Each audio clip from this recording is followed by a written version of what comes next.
How's it going, everyone? We are coming up on the latest PlayStation Plus Extra monthly game catalog update with a plethora of new games rotating into the service, a lot of great ones at that, and I thought it would be a good time to take a look at 10 games that I would strongly recommend you to check out in the month of May. Now, this includes some of the new additions as well as some of the existing games that I feel like would be worthwhile for you to check out. I'm sure some of you guys have played some of these games, but I'm sure there's also a couple that you haven't. So let's get right into it. Let's start off with the games that are being added to the service for the first time. Right off the top, the biggest addition for the month of May. If you have yet to play Ratchet and Clank Rift Apart and you have a PlayStation 5, you really owe it to yourself to play this. Not only is it a tremendous game, but it is really the best technical showcase on the PlayStation 5. I really feel like that's not a stretch to say. In my opinion, this was the game that I was the most blown away by from a technical standpoint. I loved how Demon's Souls Remake looked. Horizon Forbidden West looked great on the PS5, but Rift Apart was really something else from a technical and visual standpoint. It looked incredible. I highly recommend you play on the performance ray tracing mode, I believe it's called. Looks great and plays great as well. The game itself is great, and obviously, with so many games these days coming out, if you picked up, titles such as Atomic Hearts, even Star Wars Jedi Survivor to 100% that game, it's a lengthy, arduous undertaking. But with Rift Apart, it's a little bit of a shorter game, which I definitely understand is one of the criticisms of it being a $70 release, but now as a PlayStation Plus Extra title, to get the Platinum Trophy in this game, it'll probably take you around 12 to 15 hours. It's not going to be lengthy at all, and the game itself is fantastic. I love the introduction of Rivet into the game, added another layer to the game. The gameplay is great. Rift Apart is just a fantastic game that I strongly recommend you to check out, and if you have a PlayStation 5 and you've yet to play it, again, a phenomenal technical showcase for the game that I would strongly recommend. Alright, next up, we got a 3-for-1 here. The entire Tomb Raider trilogy, I would say, are worthwhile to check out. Obviously, I would recommend you to play through the game sequentially. If you need to just play only one and that's all you want, Rise of the Tomb Raider is my favorite, but really all three games are really good. Tomb Raider 2013 is a good introduction to the franchise and a good introduction to this origin story trilogy. Little bit on the shorter side, you could probably complete it in 8 to 10 hours, but it's still a solid game, has some optional content as well. Rise of the Tomb Raider definitely opens up the experience quite a bit if you want 100% that game. It's a little bit more of an undertaking and does include a lot of bonus content with the 20-year celebration. And then Shadow of the Tomb Raider is really good as well, and it's a quality Tomb Raider title. Narratively, it does fall a little bit from the other two games, but I still thought overall it was quite a good game, and I would still give it a strong recommendation. All three games being added into the service, great additions there, and definitely worthwhile for your Plus Extra subscription to go through all three of those. Definite recommendations across all of those. Next up, also gotta give a shout to Sakuna of Rice and Ruin. This is definitely gonna be the game that probably is the sleeper in this month's editions from PlayStation Plus Extra. This is an incredibly colorful game. It's got some action elements, some platforming elements, some farming elements as well. It's a combination of a lot of video game genres, and I'm not gonna say it's perfect, but I think it's incredibly stylish. Love the presentation in this game, and I think it's a worthwhile game to check out. Not a lot of people played it back when it came out in 2020, but I would say if the look and style of the game interests you at all, give it a shot. It might be a game that ends up really surprising you, and I remember I picked it up right when it came out, and I remember just being pleasantly surprised by the game. And in terms of presentation, I've said that it reminds me of like a Vanillaware game, and that's definite high praise from my standpoint. So Sakuna of Rice and Ruin, one of those games that's definitely going to be a hidden gem addition to the PlayStation Plus Extra catalog. Lastly, I do want to give a shout to Humanity, mainly giving this a shout because it's such a quirky and zany game, and the fact is, it's a day one release on PlayStation Plus Extra, so whenever you get a day one release and a game just being added on release date of Plus Extra, it's worthwhile to check it out from a value standpoint, given that this is going to be probably a $30 game. The game notes a unique blend of puzzle solving and action platforming. Humanity puts the fate of all mankind in your hands. Did we mention that you're a dog? You're a Shiba Inu charged with commanding massive marching crowds to jump, turn, push, float, shoot, and climb their way to salvation. Guide the masses through 90+ stages filled with obstacles, enemies, puzzles, unlockable skills, and wild boss fights in the narrative campaign. Browse a wide array of user-made levels or build your own, crafted via the super easy-to-use in-game stage creator, whether in 2D or optional VR mode as well. Watch as breathtaking swarms of people follow your commands to the exit, all in Humanity's stark, iconic style, courtesy of director and celebrated visual designer Yugo Nakamura and famed game creator Tetsuya Mizugachi of Red Res Infinite and Tetris Effect Connected fame. Humanity will drop on PlayStation Plus Extra day one, just being rotated right into the service, done by Enhance on PlayStation 4 and PlayStation 5.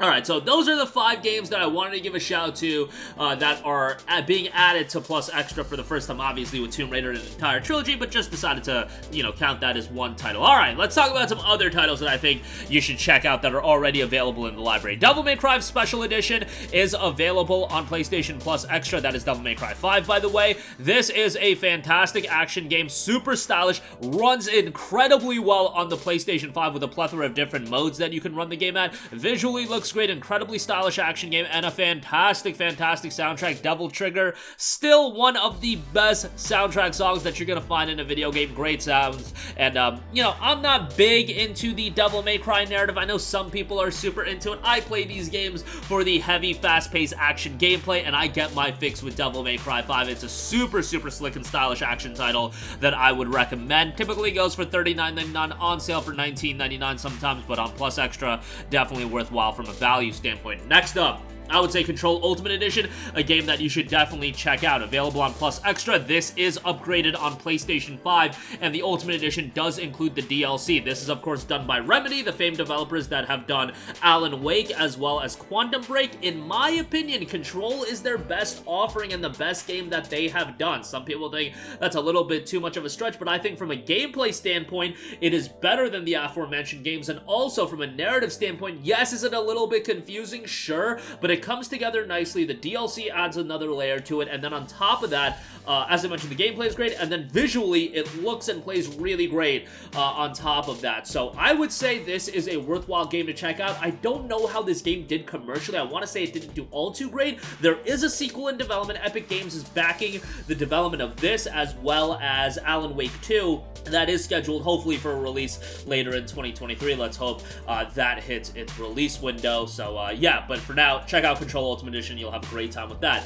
Next up, Assassin's Creed Syndicate. Want to give this a shout as well, as it has been fixed on PlayStation 5. Finally, thank the high heavens for that. Assassin's Creed Syndicate is a really good game. Unfortunately, it really fumbled from a commercial standpoint. I have to contribute that to a little bit of Assassin's Creed fatigue at this point. When it came out back in 2015, like, you were getting yearly Assassin's Creed games with the AC2 trilogy, then AC3, then AC4, which was a tremendous game, and then Unity had so many technical issues. Not a very well-received game that I think it ultimately, a combination of fatigue and a combination of Unity being so disappointing, ultimately Syndicate felt the brunt of that, but Syndicate ended up being a pretty solid game. You had a great open world, you had more of a comedic style to it, and I'm not saying it was all comedy or anything like that, but more of a jovial Assassin's Creed game that I think turned out really well. I enjoyed it from a gameplay standpoint. If you like the tried and true older style of Assassin's Creed game, you'll probably end up digging Syndicate quite a bit, especially if you've never checked it out. Give it a look. Next up, Ghostrunner.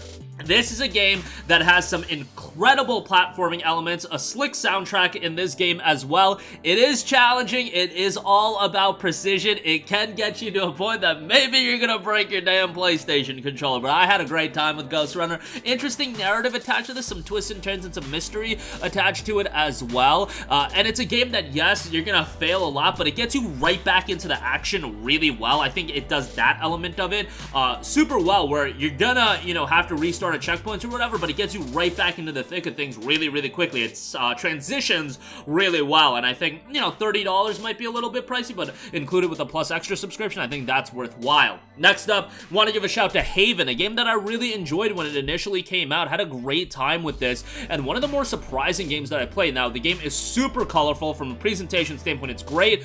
It is a super accessible game as well. The idea of this game is you can play it solo, but this game was designed with co-op in mind, and you should play the game with your significant other, very much like a romance story that I think if your significant other isn't super into video games, you can get them on this game and they'll probably enjoy it from a narrative standpoint. And it's such a simplistic game focused on exploration and very simplistic battles that you can get through this game no problem. They'll probably dig it from a narrative standpoint, so would recommend it from that standpoint. If you play it solo, it's fine, but co-op is really the way to go with this one, and it's available on Plus Extra. And lastly, to pay pay a little bit of credit to Pixel Opus, a fantastic studio that is unfortunately shutting down on June the 2nd. Concrete Genie available directly on PlayStation Plus Extra. I mentioned this earlier, but this is a game that I think Pixel Opus did a great job with, and it's a super unique game. You know, right now, PlayStation is putting out their tried and true formula. Not a bad thing. Your Spider-Mans, your Ghost of Tsushimas, your God of Wars, these third-person, big-budget action titles, open world a lot of the times. They turn out really well. They sell really well,